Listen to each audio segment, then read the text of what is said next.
WKRG News 5 starts right now with breaking news. Hello, everyone. Thanks so much for joining us. Oh. Now stand by, Thomas, when you get the desk. WKRG News 5 starts right now with breaking news.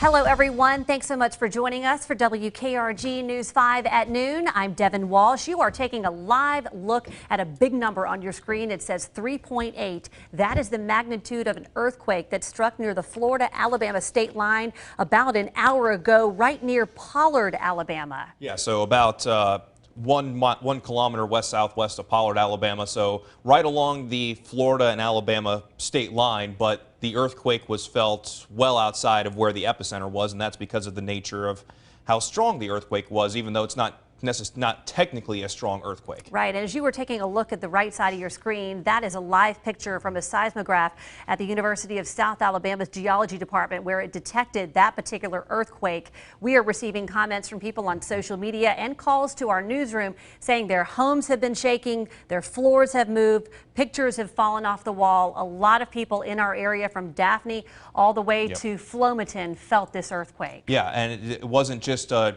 gentle shaking. In some instances, like you mentioned, TVs falling off the wall, you have stuff shaking in the cabinets, and getting reports of some mobile homes shaking as if it was violently shaking in the wind. So definitely something that's going to grab your attention. Yes, very unsettling this morning here along the Gulf Coast. We want to go live to WKRG's Nicolette Scheisman, who is live at the University of South Alabama as they are examining what exactly happened here. Nicolette? Yeah, hey, Devin, we are here at the geology program where they are monitoring this earthquake. I'm actually joined by Dr. Alex Beebe, who did not feel the earthquake when he was coming into work and actually didn't know about it until he got a couple phone calls and then saw it on the seismology over here. So tell me a little bit about, this earthquake right here, how it looks to you. Okay, so yeah, I came into work and then my phone basically exploded. This is about an hour ago, talking about this earthquake. And so I haven't had a chance until recently to come look at our seismometer. So we were able to record ground vibrations here in Mobile. And here's the earthquake right here. I don't know if you guys can see it, but it shows up very well. So it's each one of these lines represents an hour in time, and basically the squiggliness that you see is related to the amplitude of the vibrations. And here about almost 2 hours ago now, we see just this explosion in seismic energy, and that's the earthquake right there. So it shows up very cleanly for us. And you were saying that just because it's so packed together, that's really a good description of what that earthquake is. Yeah. So this one, it kind of starts out with a bang, and it reaches its maximum amplitude, and then over the course of, for us, it looks like we recorded maybe 5 minutes or so of vibration before it just decays back into background ambient noise. And originally it was reported as a 4.0 magnitude earthquake, and it was adjusted down to a 3.8 magnitude earthquake. And you were saying that can be common with earthquakes and the USGS and how they survey it. Yeah, they have a network of seismometers all throughout the country and even remote throughout the world. And so they're constantly analyzing this data to try and put together that magnitude calculation. So it takes time for us to kind of hone in on what the magnitude is. And so I want to show you the seismology again. You can just see the earthquake there. I want, Matt, if you can leave it on that while we're continuing to talk to Dr. Beebe here.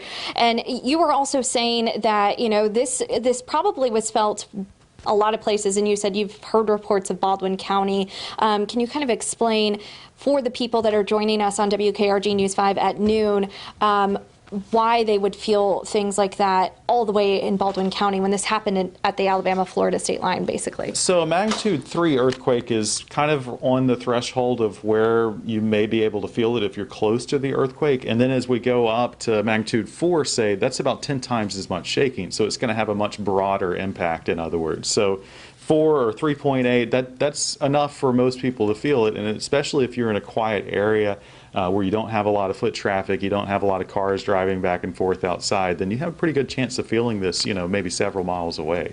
Now, for you as a geologist, what happens now in, studying this earthquake? What do you do next? So one of the things we can do is, you can think of this seismograph here, the recording from our seismometer, is almost like an audio track. And so we can download this and we can start to process it, and we can pick out the individual phases, the different waves that are associated with that earthquake. And we can find out things like how powerful it was, how far away it was. So that's the next step for us, in addition to just continuing to monitor and look for potential aftershocks, but even maybe this is a precursor to another earthquake that comes later, as we saw fairly recently in the same exact location. And you've been here at South for 8 years, and you said you've never seen anything like this. Yeah, we've had this seismometer for some time now, and as far as local earthquakes are concerned, this is the largest one that we've been able to capture. So it shows up again very cleanly, and that's a good thing from a geologic standpoint. If we want to study this, we have a good audio recording, a good recording here for us to look at. And kind of understand what's going on over there. Absolutely, absolutely. That's the goal. All right, Devin, you know, they're still doing a lot that they can do with this earthquake. They are going to start, you know, like you said, looking into it, downloading that basically audio track of the earthquake as it was recorded, and looking into it and trying to understand what's going on where this happened. Yeah, Nicolette, I got one more question. We've reported on. We've reported on earthquakes in the past, and as we mentioned in our Facebook Live, this is basically the fourth that's happened in a year's time, and basically in the same exact area. And this is all associated with the seismic zone. And could you ask Dr. Beebe just about the Bahamas fracture seismic zone, and that earthquakes, they're not necessarily uncommon, but to see one around a 4, that's what's really uncommon.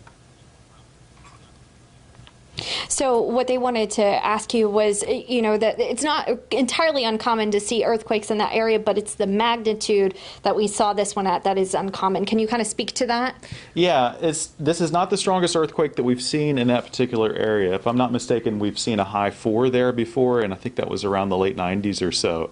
Mm-hmm. But it's been since then that we've seen anything kind of approaching a magnitude 4. So this is, you know, based on recent records, this is maybe once every 20 or 30 years, but we only have so much information to kind of base, you know, how often these earthquakes occur. Yeah, they're very rare. Yeah, so it stands out for sure. Mm-hmm. All right, well, thank you so much, Dr. Beebe, for joining us here. We very much appreciate you. Reporting live from the University of South Alabama, Nicolette Schleisman, WKRG News 5.